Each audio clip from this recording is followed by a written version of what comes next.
After doing lots of research on lift kits, I decided to go with the Racertech 2-inch lift kit. Seemed to be the best quality, best dependability as far as CV joint issues go and that sort of thing. Really good reviews. Couldn't really find any bad reviews about it. I'm putting it on my 2014 800XC. Now this kit is for the standard 850-inch RZR as well as the 800XC. Same kit, same installation instructions and all that. Rear height before the lift kit,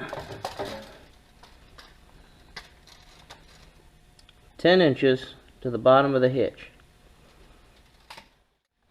Front height before the lift kit to the lowest point, which would be the bottom of my bumper bolts, 10.5 inches. I went ahead and installed the rear portion of the lift kit while I had the engine, transmission, all that out. I had to replace some oil seals. Now this way you can really see what's going on, how it works, where everything goes. Now it comes with these two plates. Here and here. Just kind of sandwiches itself around your frame. That's where your shock used to go, right here. Just moves it out and upwards. You have to drill 2 holes in your frame here, 2 holes in your frame on this side, run the bolts through the frame, put nuts on the back, pretty easy. Got spacers in there, just a couple spacers there to make everything nice and solid.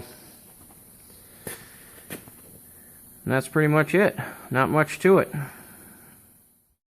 And this is the front portion of the lift kit.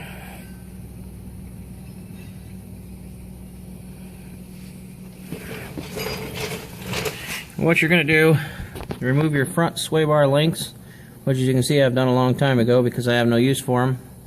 I prefer the articulation on the trails without it. Then you want to get in there, pull off your top shock bolt, pull this shock out of the way, do the same thing on the other side, and this channel going to slide right up in over top of that channel in there.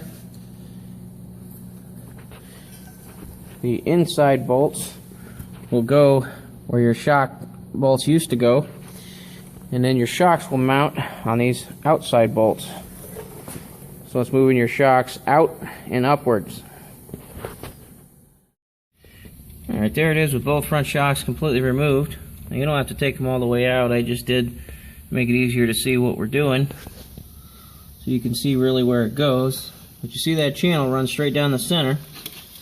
That is where your lift kit is going to go in there and slide right over that channel. Bolts into place right where the old shocks used to bolt. Alright, you get the bolt started in the other side. Come over to this side, slide that up into place. Slide that bolt in. There it is. Tighten up those 2 bolts. Put your old strut back in out here.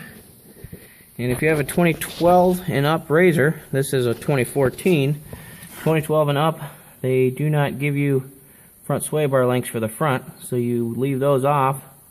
Which, like I said, I don't run link pins anyway, so that doesn't bother me any. And there it is installed.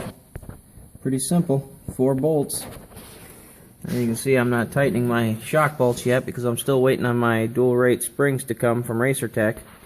If they're on back order, I'll have to remove the shock again to replace those springs. But at least the lift kit's in. You can see how it goes. One step I left out is your breather tube for your front differential routes up in the frame where this channel goes. So you'll have to go ahead and reroute your breather tube, you know, somewhere up and around out of the way. It didn't really affect me because I've got my breather tube already ran out back for my snorkels.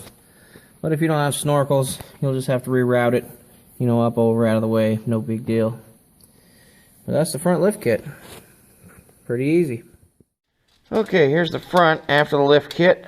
We have 12 inches to the bottom of my bumper bolt, which is where I measured before, which gives us an 1.5 inch lift in the front. Now this is a lift before I install the springs, so we still have the stock RZR springs in it right now. Just wanted to see how much lift we'd get before I install the Racertech dual rate springs. Okay, for the rear after the lift kit, we have 11 inches to the bottom of my receiver for my hitch, which is only 1 inch taller than we had before at 10 inches. I was kind of hoping for a little more than that, but I guess we'll see what happens once we get the Racertech dual rate springs installed.